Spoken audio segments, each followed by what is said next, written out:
आइए आज हम लोग ग्राफीय विधि से गति के समीकरण का निगमन करना सीखते हैं। वेग समय संबंध के लिए समीकरण अर्थात v बराबर u प्लस at समीकरण की स्थापना, जिसमें ab स्लोप है। इस ग्राफ में OA वस्तु का प्रारंभिक वेग है तथा OE वस्तु का अंतिम वेग है। OC समयांतर है। आइए इस समीकरण की स्थापना करते हैं। इसके लिए माना कि एक वस्तु एक समान त्वरण a से चल रही है तथा इसका प्रारंभिक वेग u है तथा t सेकंड के बाद उसका वेग v हो जाता है। अतः इस ग्राफ में प्रारंभिक वेग OA बराबर CD बराबर u है, अंतिम वेग OE बराबर BC बराबर v है तथा समयांतर OC बराबर AD बराबर t है। परिभाषा से हम जानते हैं कि वेग समय आलेख की ढाल यानी कि स्लोप ही उस वस्तु का त्वरण होता है, अर्थात AB बराबर BD बटा AD। ग्राफ में AB वस्तु की त्वरण है, अर्थात AB बराबर A, BD बराबर BC माइनस DC बटा AD।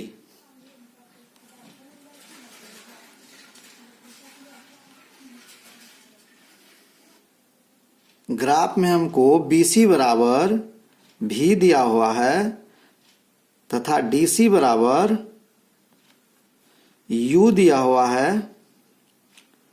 और उसके बटे AD T दिया हुआ है। तो इसको अगर इधर लाएंगे तो यह क्रॉस होकर के हो जाएगा AT बराबर V माइनस U। इसीलिए V बराबर, इसको U को इधर लाएंगे तो प्लस हो जाएगा, तो U प्लस AT।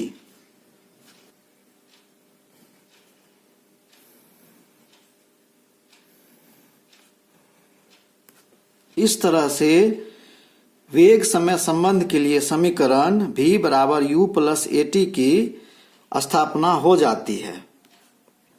आइए अब समय स्थिति संबंध के लिए समीकरण की स्थापना करते हैं, अर्थात S बराबर UT plus half AT square समीकरण की स्थापना करते हैं।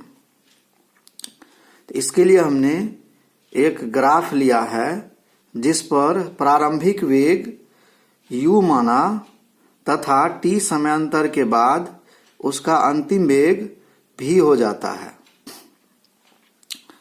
तो माना कि कोई वस्तु u वेग से चलना प्रारंभ करती है, उस पर एक समान त्वरण a कार्य करता है तथा t समय बाद उसका वेग v हो जाता है तथा t समयांतर में तय की गई कुल दूरी s है। तो प्रारंभिक वेग OA बराबर CD बराबर u माना, अंतिम वेग OE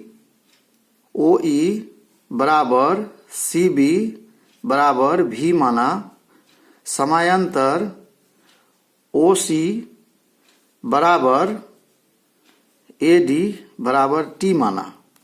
अब परिभाषा से हम जानते हैं ग्राफ में कुल दूरी अंडर ग्राफ का क्षेत्रफल होता है।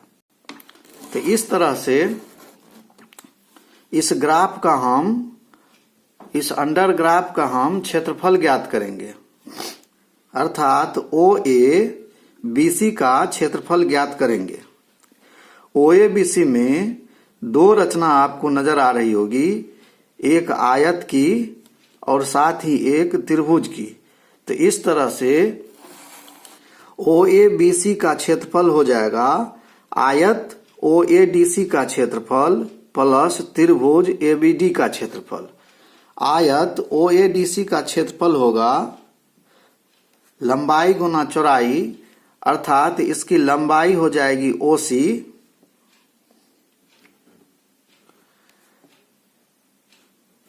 गुना चौड़ाई हो जाएगी ओए,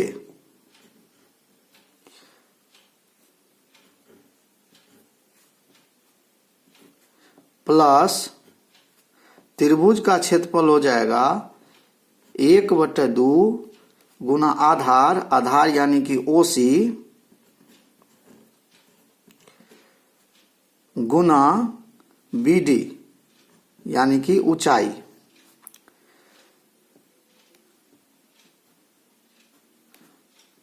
ओसी बराबर हमें प्राप्त है टी इंटू ओए बराबर हमको प्राप्त है यू। ओसी यानी कि समयांतर, ओए यानी कि प्रारंभिक वेग, प्लस 1/2 ओसी यानी कि टी इंटू बीडी यानी कि भी माइनस यू।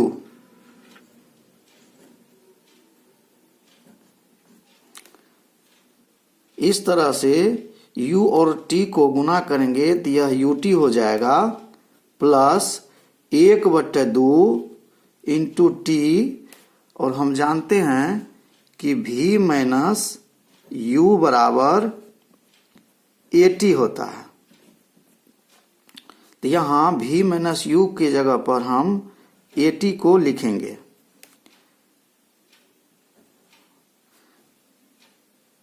इस तरह से हमें ut बराबर ut हो जाएगा, प्लस 1/2 t और t को गुना करेंगे तो t स्क्वायर होगा, यानी कि at स्क्वायर हो जाएगा।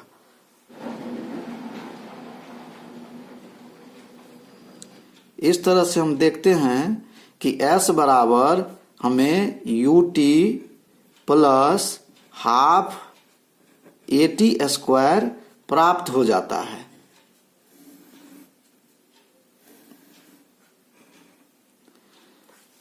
तो उम्मीद करते हैं कि आप इसे समझ गए होंगे।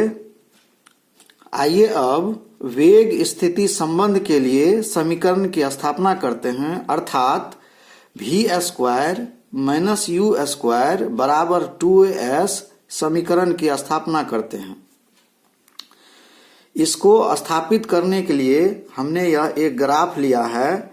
इस पर प्रारंभिक बिंदु u लिया है तथा t समय के बाद अंतिम बिंदु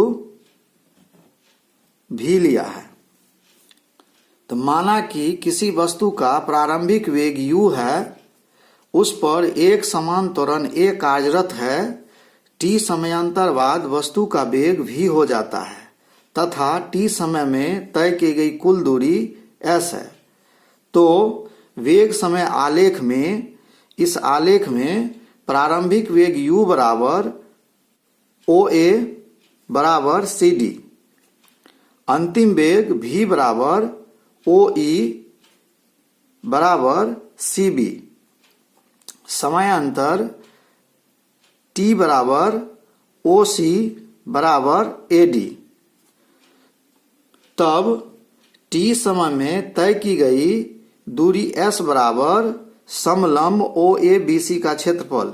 यहाँ समलंब OABC यह एक समलंब है, तो समलंब का जब क्षेत्रफल निकालेंगे तो हमको कुल दूरी ज्ञात हो जाएगी, जो कि परिभाषा से हम जानते हैं कि कुल दूरी अंडर ग्राफ का क्षेत्रफल होता है। यहाँ अंडर ग्राफ ये है, तो इसकी कुल दूरी निकालने के लिए हमको इसका क्षेत्रफल ज्ञात करना होगा।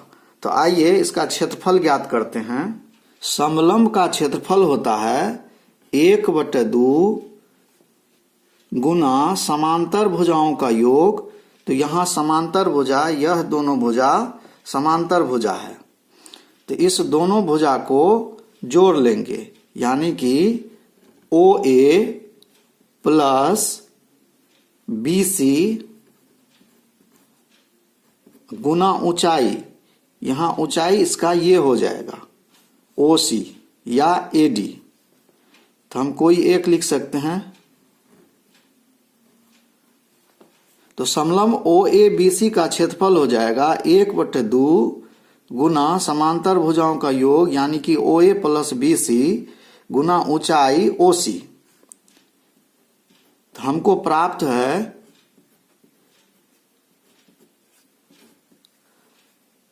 OA बराबर U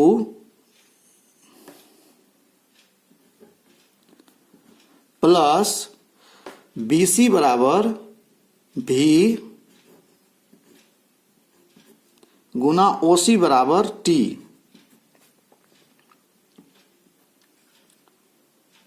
तो यह हो जाएगा 1/2 गुना U plus V।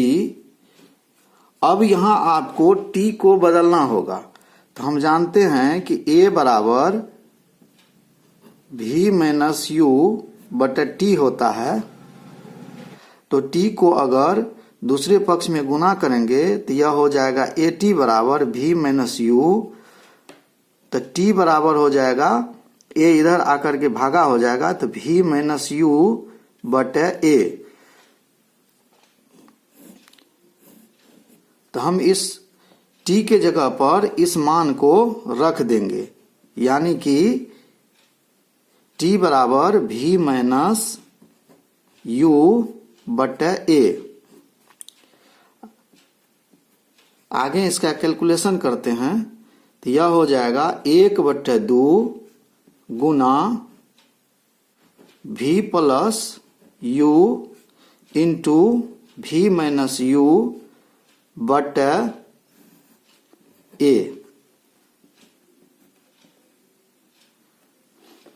V plus U into V minus U बराबर हो जाएगा